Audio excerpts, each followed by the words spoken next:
Hey, dear restless mind. Tonight, we step quietly into a Rome you rarely see. Rome on a chilly March morning in the year 193 CE, when the marble streets still glisten with last night's rain, and the news spreading through the capital feels too strange to be believed. You walk through the forum as vendors lift their shutters, the smell of wet stone and warm bread drifting past you, but everyone's eyes keep darting toward the Praetorian camp. Something has happened, something outrageous even by Roman standards, and you can hear the rumours stitching themselves through the crowd like startled birds. A forgotten noble, barely mentioned in the gossip circles of the elite, has somehow been pushed onto the throne, and no one seems ready to accept that Rome now belongs to a man almost no one has heard of. The soldiers shout orders, shields clatter, and for a moment you feel the tremble of a world about to flip over. And yes, you probably won't survive this. But let's keep walking. Before we go deeper into the madness of the Emperor you never knew existed, don't forget to like, subscribe, and gently tap that sleepy little bell, because we're about to drift through one of the strangest ascents to power in Roman history, and you don't want to blink. Tell me your location and local time as you listen, because I love knowing where our little late-night history caravan is tuning in from. Rest now, dream deeply, and drift with Rome's forgotten shadows. The story slips forward without a pause, and you find yourself approaching the Caelian Hill, where whispers gather around a name that feels oddly new on the tongue, Didius Julianus. Yes, technically he exists in some dusty footnotes, but most people treat him like a mildly interesting uncle rather than a future emperor. Even now, as you pass marble pillars and nervous servants clutching scrolls, you sense the disbelief thick in the air. How could this man, this bankerish, polite, socially flexible senator, rise above hardened generals and furious factions? You don't have to imagine the chaos, you can practically see it. The night before, when Emperor Pertinax was killed by disgruntled Praetorians, the city didn't so much mourn as cringe. Rome had developed a pattern. Emperor gets in, Emperor angers people, Emperor quickly gets out, often through a door labelled Exit to the Afterlife. And now the throne was empty again, radiating opportunity like a heat lamp for ambitious men. People began moving, runners, messengers, senators waking from shallow sleep. Rome loves drama. It practically breathes it out between its columns. Didius Julianus, meanwhile, sits at home, probably sipping something warm, unaware that fate is stretching its hand toward him like an exasperated parent choosing the least troublesome child. But neighbours start pounding on his door, and you can almost hear him mutter something like, "Is this about taxes again?" No, this is bigger. Much bigger. The Praetorian Guard, frustrated and eager for profit, has decided to auction the empire.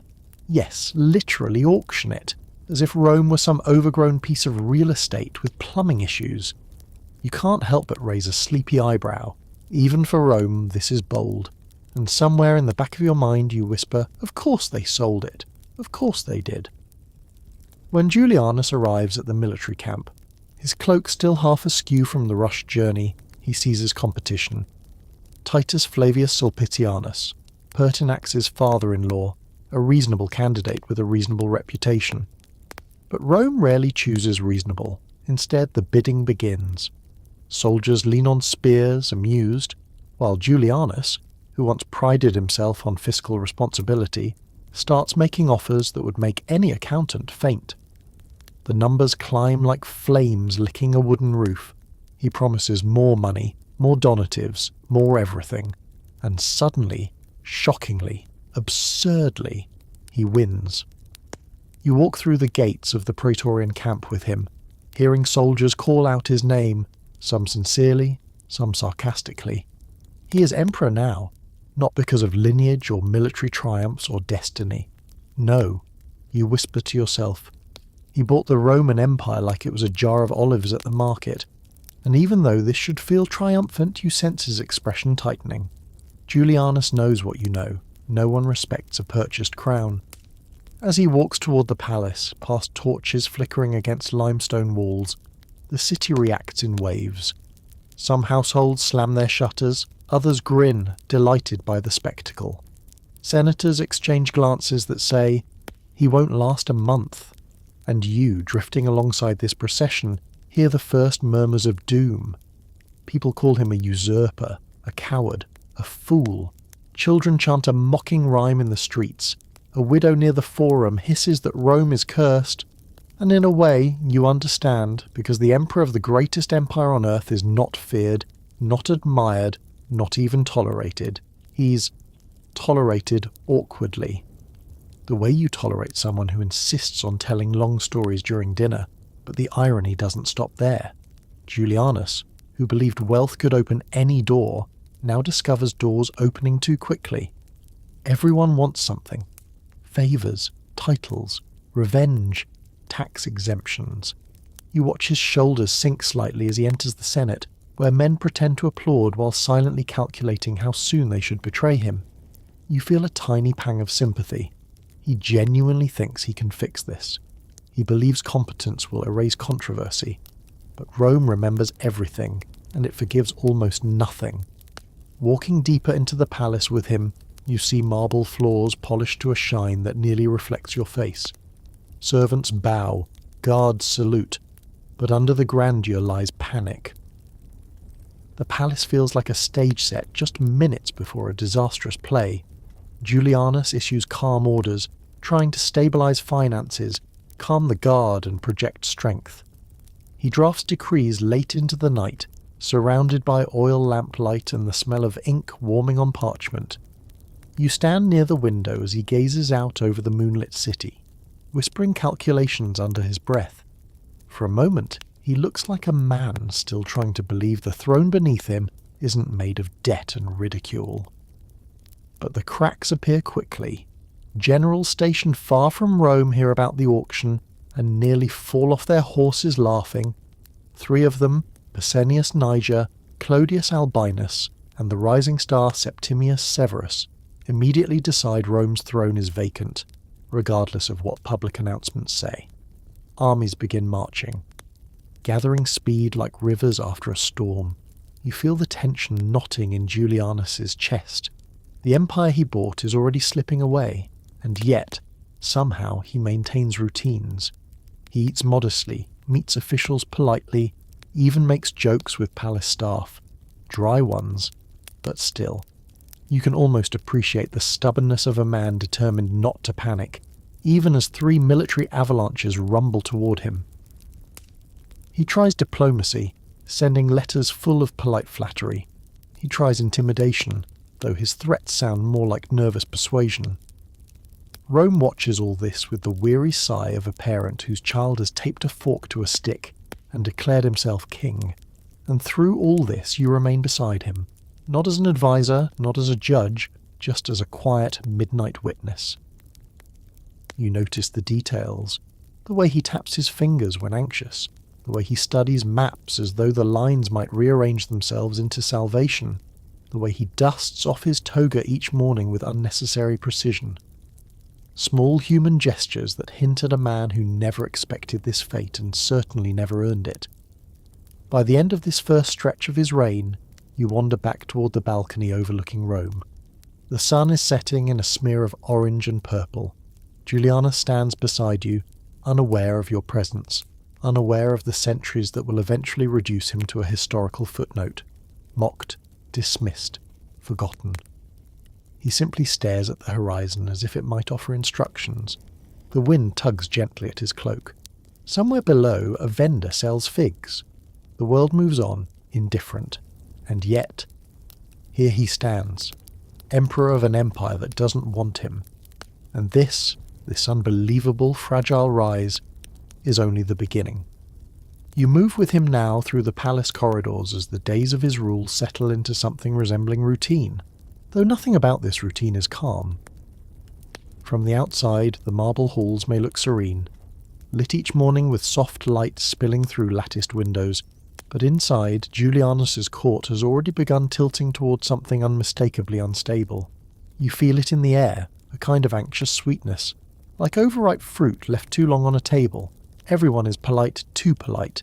Everyone is watching, too closely, and Julianus, the emperor Rome never asked for, tries to act like nothing is unusual, even though every footstep in the hallway sounds like the approach of bad news. Each day begins the same way. He rises early, perhaps from a night of restless half-sleep that leaves his eyes puffy and his temper short. He washes with cool water, murmurs to attendants about the state of the treasury, and eats a modest breakfast of bread and olives. You can tell he wishes he could go back to being a senator, a man who attended banquets and debated taxes rather than navigating a court full of people who alternate between flattery and subtle death stares. But here he is, adjusting his toga, checking the folds again and again, as if symmetry might save him. As he walks into the main reception hall, the senators bow so deeply you worry they might snap in half. The Praetorian Guard lines the walls, their armour gleaming, their expressions unreadable. The irony isn't lost on you. These are the very soldiers who sold him the empire, yet even now he treats them with a mix of gratitude and unease. The Guard demands constant attention, donatives, praises, reassurances, and Julianus tries. He really does. He gives speeches, he thanks them publicly, he raises his cup at dinners, but every time he turns away he mutters calculations under his breath. He knows how much money he owes them, and he knows the treasury groans under the weight of every promise. This is where the court begins to feel strange. Officials come forward with petitions, complaints, requests.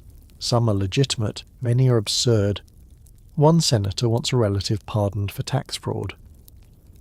Another insists on a new villa near the coast because the old one has unpleasant winds. Someone else demands Julianus declare a ceremonial holiday in honour of their deceased grandmother. And through it all, Julianus nods, scribbles notes, or politely refuses, trying desperately to maintain dignity while being pelted with nonsense.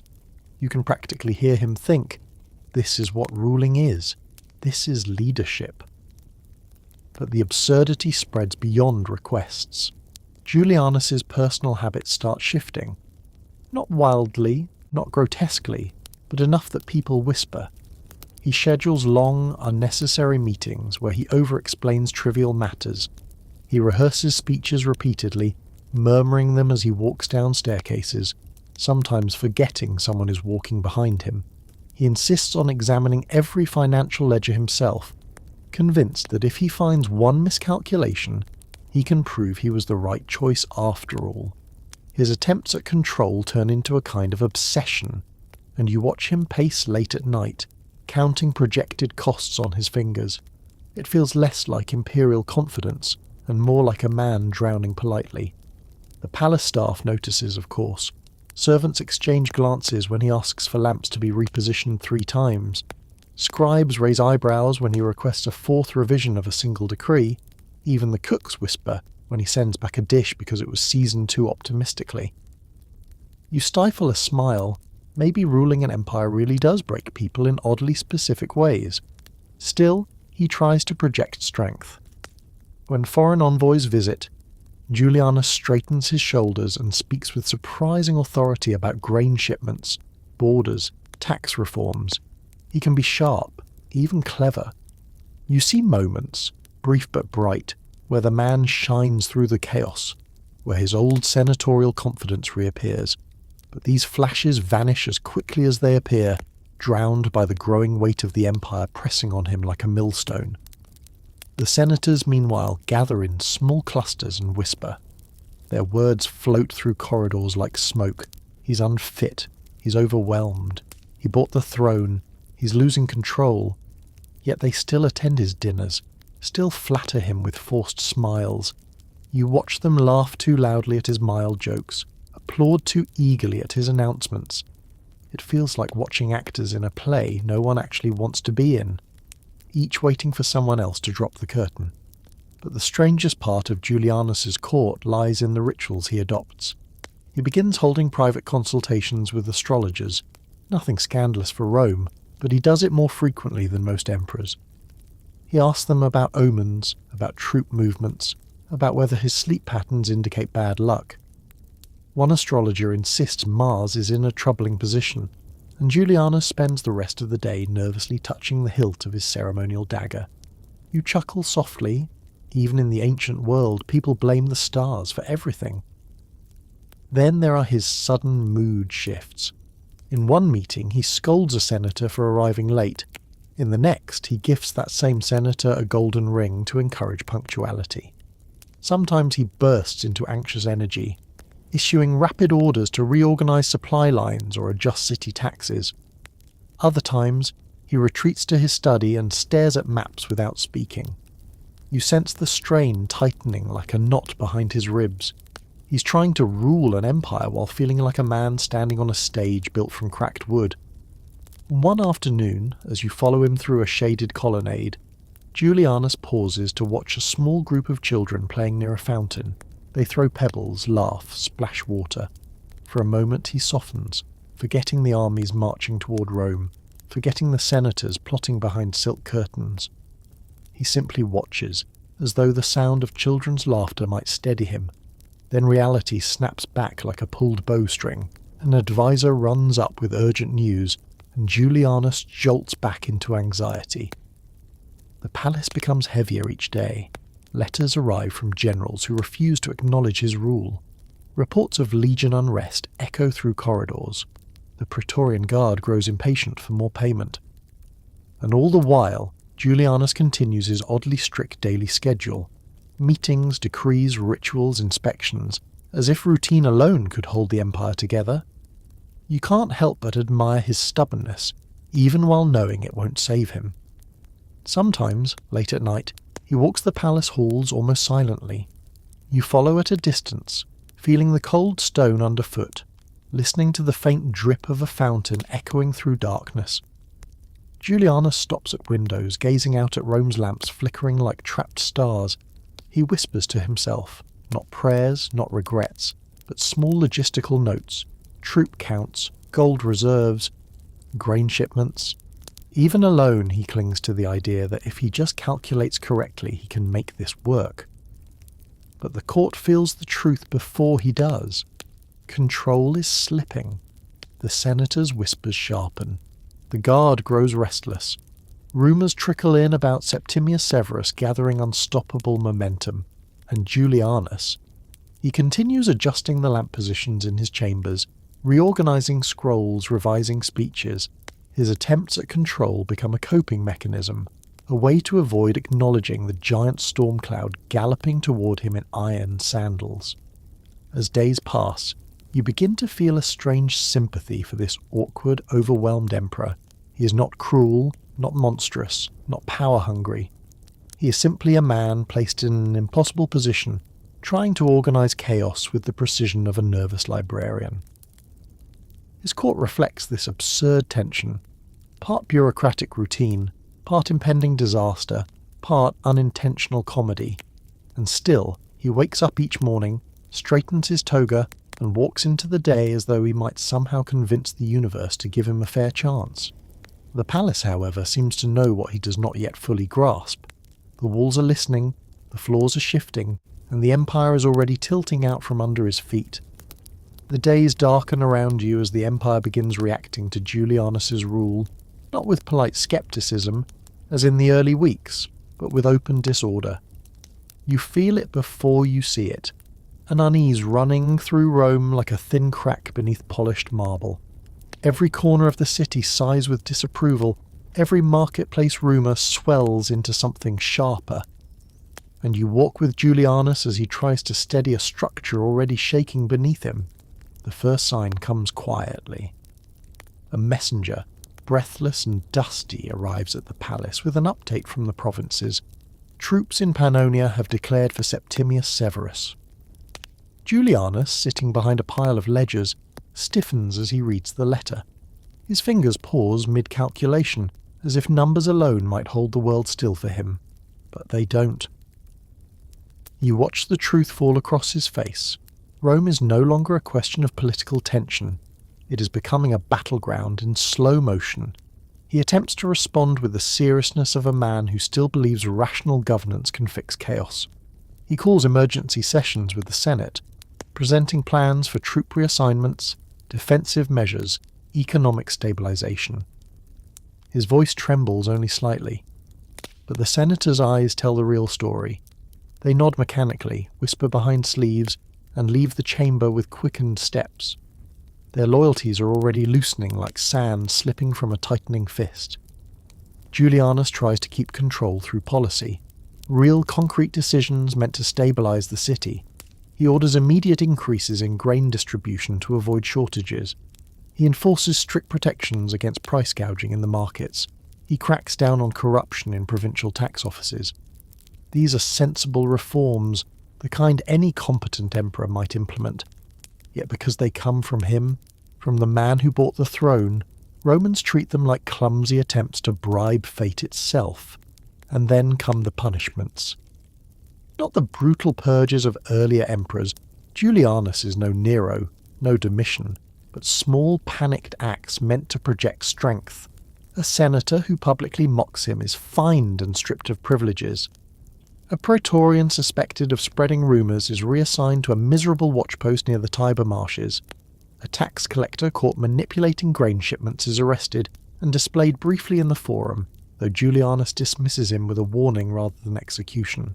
His punishments are sharp enough to sting, but hesitant, almost apologetic. You see immediately what Rome sees. These are not the actions of a tyrant, but of a man terrified of being viewed as one. But fear spreads faster than reform. In the markets, people mutter darkly that the city is unsafe. In the taverns, drunk patrons joke that the empire will soon have 3 emperors fighting over its corpse. In the barracks, soldiers question whether their donatives will ever actually be paid. And every complaint, every rumour, every spark of unrest flows upward toward the palace like smoke curling under a door. Julianus tries to counter this by venturing into public more often. He walks through the forum surrounded by guards, offering reassurances to citizens, touching hands, speaking kindly to the elderly, even petting a stray dog that wanders too close. People look at him with bewilderment. Some laugh nervously, some bow stiffly, but none trust him. You can practically feel the city's skepticism pressing against your skin like humidity. Inside the palace, chaos takes on a more complicated form. Reports arrive daily of riots in port towns, disputes between legions, provincial governors acting with suspicious independence. A grain shipment from Egypt goes missing under odd circumstances. A mutiny breaks out in Illyricum. Even the city watch becomes restless, unsure whether they should prepare for defence or desertion. Every piece of news seems to pull a new thread from Julianus's composure, yet he refuses to abandon his routines. You see him pacing the council chamber each morning, reading reports with a quivering jaw, scribbling notes in margins with almost obsessive neatness. He holds meetings that stretch so long the lamps burn low and servants begin yawning discreetly. He believes, perhaps honestly, perhaps desperately, that if he simply works hard enough he can restore order. But the Empire is no longer listening. One afternoon, as you accompany him through a treasury inspection, he stares at rows of sealed chests and mutters, "It should be enough. It must be enough." You know it isn't. The donative he promised the Praetorians, astronomical, unprecedented, hangs over him like an executioner's sword. Paying it fully would break the treasury. Failing to pay it would break his neck. You almost ache for him, for the impossible equation he keeps trying to balance. And still, unrest sharpens. Crowds gather in the streets chanting for Severus. Senators begin falling ill suspiciously often to avoid attending Julianus's meetings. The Praetorian Guard, sensing shifts in power like dogs scenting a storm, grows impatient and unpredictable. A few even drift towards Severus's envoys in the city, seeking information, maybe even new allegiance. Julianus hears all of this. He sees the palace shrinking around him like a tightening fist. But when faced with terror, he reacts not with rage or paranoia, but with frantic overcorrection. He orders public ceremonies emphasizing Rome's unity. Hardly anyone attends. He announces tax relief. Merchants shrug. He tries to negotiate with Severus. Severus ignores him entirely. A particularly disastrous moment comes when Julianus attempts to hold a morale-boosting spectacle in the Circus Maximus. He wants to show confidence, strength, and stability. Instead, the crowd boos him openly. Some throw bits of bread. One brave or foolish man shouts, We bought no emperor! The Praetorians drag him away, but the insult hangs in the air like incense turned sour. Julianus returns to the palace pale and shaken, staring at his hands as if they might reveal what he did wrong. You follow him down a corridor heavy with torchlight, and for the first time he whispers aloud what everyone else already knows. They don't want me.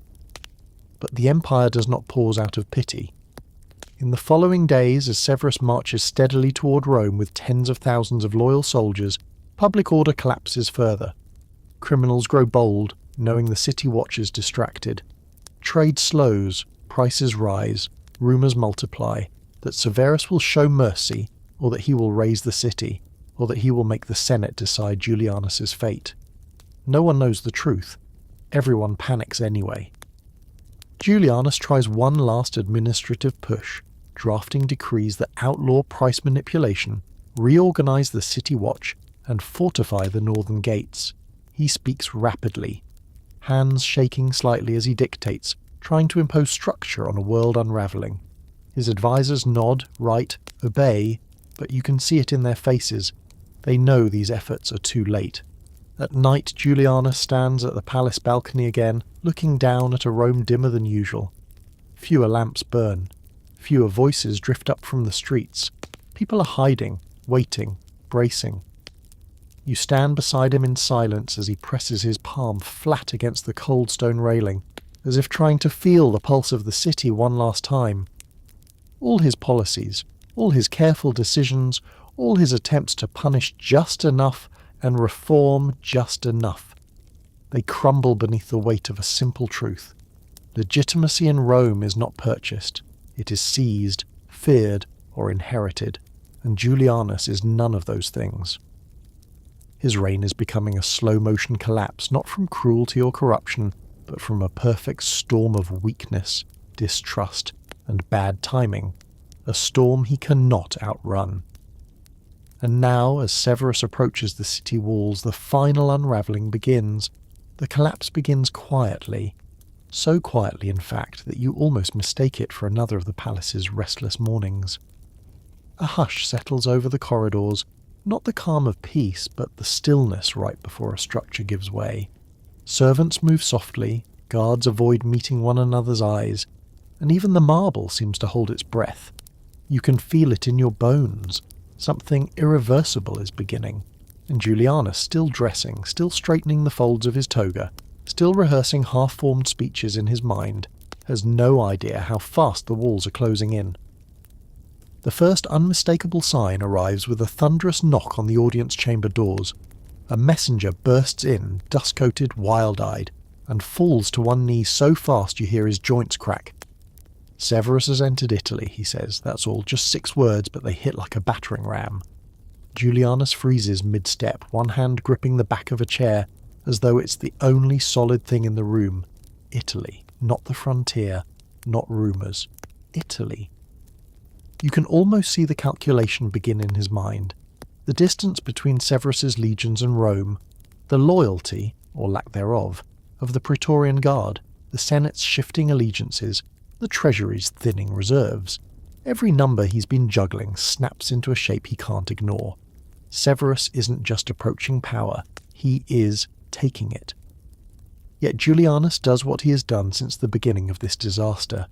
He tries to talk his way through it. He calls an emergency Senate meeting, pushing through the hallways like a man chasing his own shadow. You follow closely, listening as he attempts to frame the situation as manageable. We will send envoys, he insists. We will negotiate. Severus is reasonable. The Senate listens with polite horror. Reasonable? Severus commands tens of thousands of soldiers who adore him. He has no reason to negotiate with a man Rome mocks as the Empire's highest bidder. Still, Julianus pushes envoys out the door with messages dripping in flattery and desperation. He offers Severus titles, money, honorary powers. He essentially begs him not to march farther. But Severus responds with silence, the most threatening silence Julianus has ever encountered. When news spreads that Severus is continuing his advance unfazed, panic ripples through the guard. These are men accustomed to intimidating emperors, not confronting entire legions. You hear murmurs among them, "Severus will slaughter us. He will replace us. We must choose wisely." Their loyalties begin to wobble like loose columns in an earthquake. Some debate defending the city, others argue that Severus might reward them if they defect. But none express confidence in Julianus. The emperor senses their fear and overcompensates. He promises more donatives, more privileges, more everything. But this time, not even money can secure loyalty.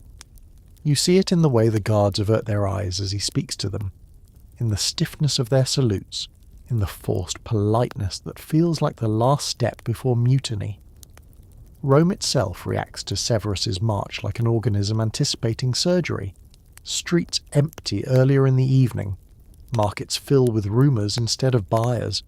Senators visit astrologers, priests, anyone who might tell them whether they'll survive the coming storm. You pass 2 elderly women whispering on a corner. He bought the empire, now it's being reclaimed.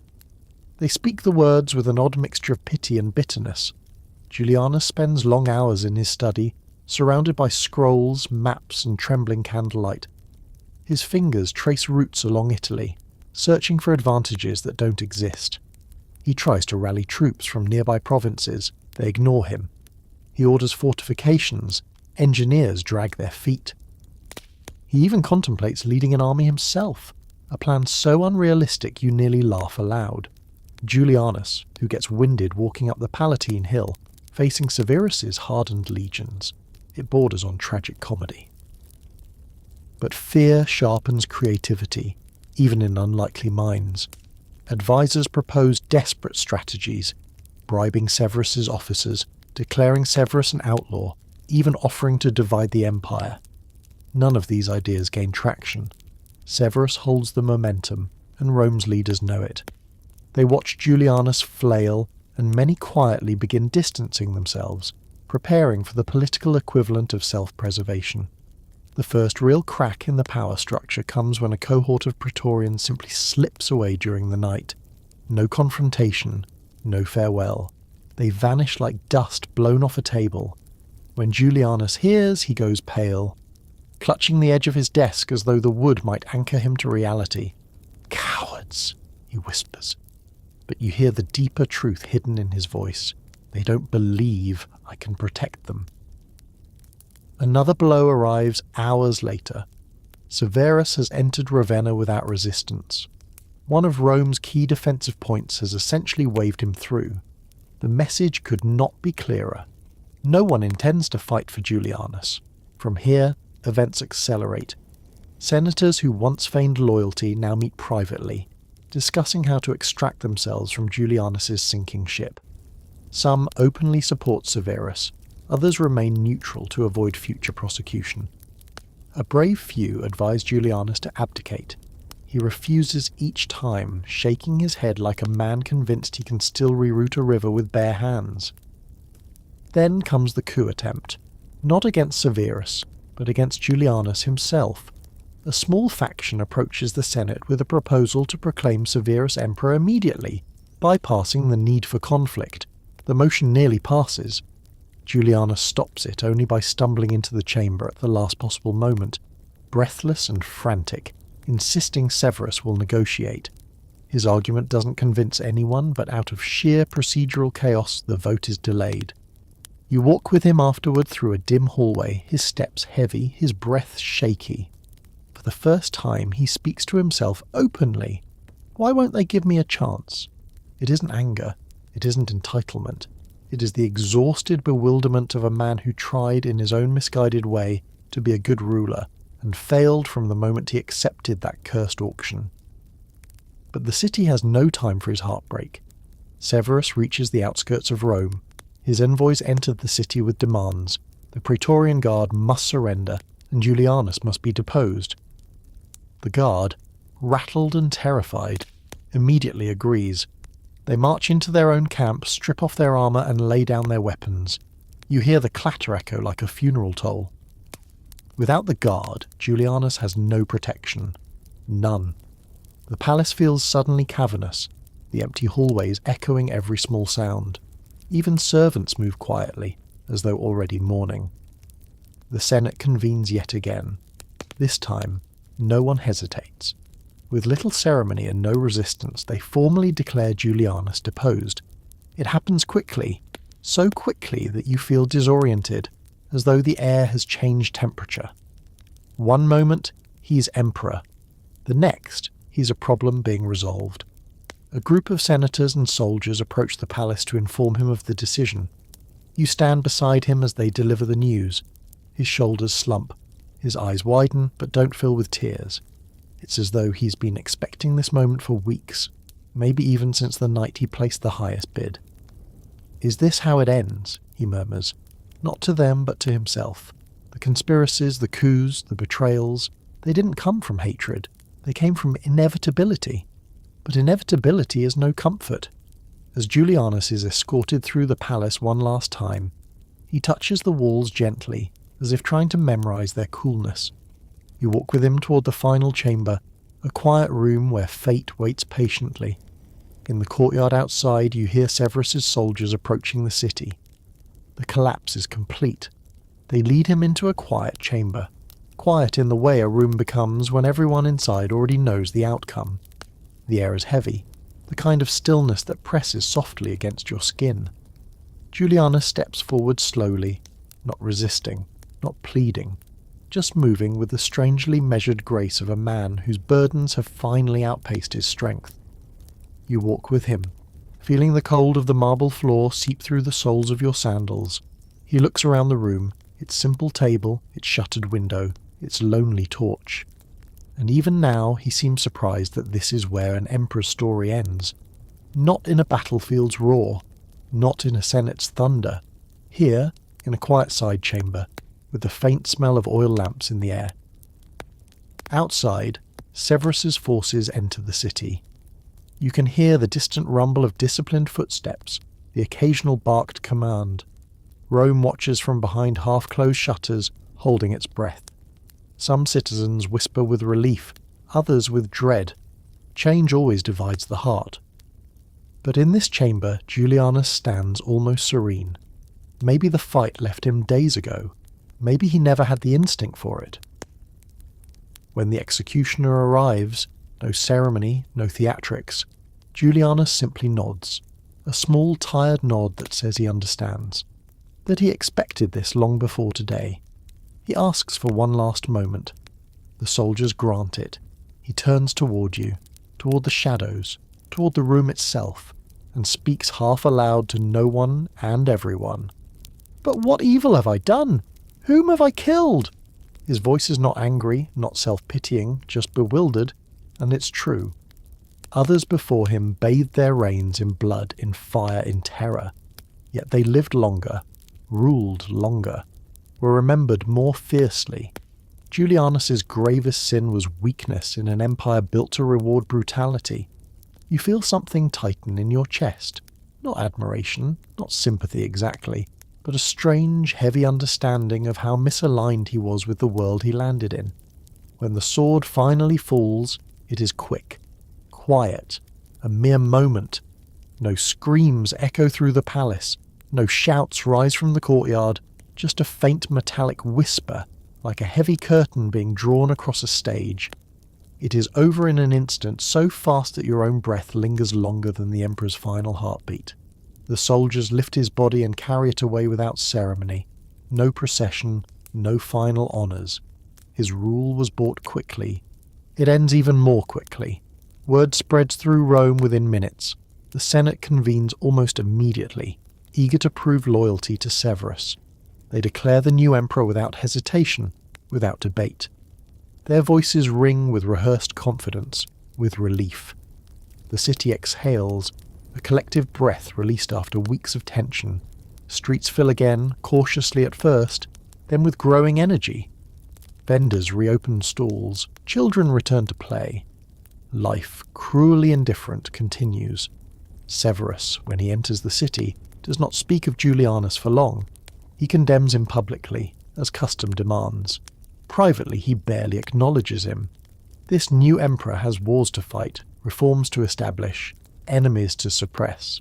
A footnote of a predecessor does not interest him. But one thing he does ensure is that the Praetorian Guard who sold the empire receives fitting punishment. He disbands them, expels them from Rome, strips them of power. Their arrogance is crushed as decisively as Julianus himself. Rome's elite murmur with satisfaction. A return to order, or at least a new version of it, has begun. And Julianus? His memory fades almost instantly. Officially, he is listed in succession records. A name, a date, a reign of 66 days. But in the minds of Romans, he becomes a cautionary tale whispered with a smirk. The emperor who bought the throne like a trinket. A story told in taverns, exaggerated and misunderstood. A man reduced to a joke, then forgotten beneath layers of history's dust. And yet you remember him differently. You were there, in the palace, in the halls, in the quiet nights where he tried to map order onto chaos using nothing but ink and fear. You saw his fragility, his earnest attempts to govern, his slow unravelling under pressures no mortal could withstand. It is strange to walk the palace halls now after everything. Severus's banners hang where Julianus once paced nervously. Guards stand confidently where others once trembled. Advisors whisper new strategies, new visions. The marble gleams again, refreshed, polished, as though scrubbing away the short rain that stained it. But echoes remain if you listen. A faint tapping where Julianus once counted figures on his fingertips. A whisper of cloth where he adjusted his toga out of habit. A lingering trace of a man who wanted to rule well but never stood a chance. As you leave the chamber where he died, you pause a moment, sensing that the empire has turned a page it will never reopen. Rome moves fast, too fast for men like Julianus. It rewards strength and spectacle, charisma and cruelty. It devours those who try to lead with caution, bookkeeping and gentle words. Julianus was not insane, not in the way history loves to dramatize. He was overwhelmed, mismatched, misplaced. A quiet man thrust into a roaring arena. And in that mismatch lies the tragedy of his reign. His family mourns privately. No grand funerals, no monuments. His body is buried modestly, respectfully, without the honours emperors usually receive. And in time, even his descendants lose the desire to speak his name. Rome continues to expand, to conquer, to fracture, to burn. Centuries pass. His story becomes a footnote scholars skim, a curiosity, a strange interlude between greater storms. But here, in the fading candlelight of memory, you think of him differently. His failure was not villainy, it was humanity. In an empire that demanded gods, he offered only the heart of a nervous, well-meaning man. And now the echoes fade, the palace cools, the night softens around you, the dust settles on a name nearly lost. The empire breathes again, unaware of the quiet tragedy it has just erased. Let the pace slow now. Let the stone corridors behind you melt into a soft, unfocused blur. As you drift away from Rome, as you step out of the heavy shadow of its marble columns, you feel your body ease, your breath lengthen, and the tension of the story unwind gently from your shoulders. The crowds, the conspiracies, the marching legions, they all soften, as though viewed through a curtain of warm mist. You're no longer walking through the chaos of a collapsing court, but floating above it, watching it shrink into something small and harmless, like a distant spark against a quiet night sky. Imagine the city dimming slowly beneath you. Torches flicker, then fade. Murmurs dissolve into gentle hums. Even the echo of footsteps in the palace quiets into silence. Rome becomes a tapestry of soft shapes and muted colours, something you can fold neatly and place at the edge of your thoughts. Let each breath smooth the edges of what you've heard tonight. Let every exhale loosen the last tightness in your chest. You have witnessed the rise and fall of a man history forgot, and yet now his story settles gently in your mind. Not heavy, not sharp, just a faint ripple across calm water. Let the ripple fade, let the water still. Let your thoughts drift like smoke into the cool air. You are safe now, far from Rome, far from marble halls and whispered betrayals, far from the trembling hands of emperors and the unrest of legions. Here, only quiet remains, soft, slow, steady. Close your eyes. Let your breath guide you downward, deeper into ease, into rest. Sweet dreams.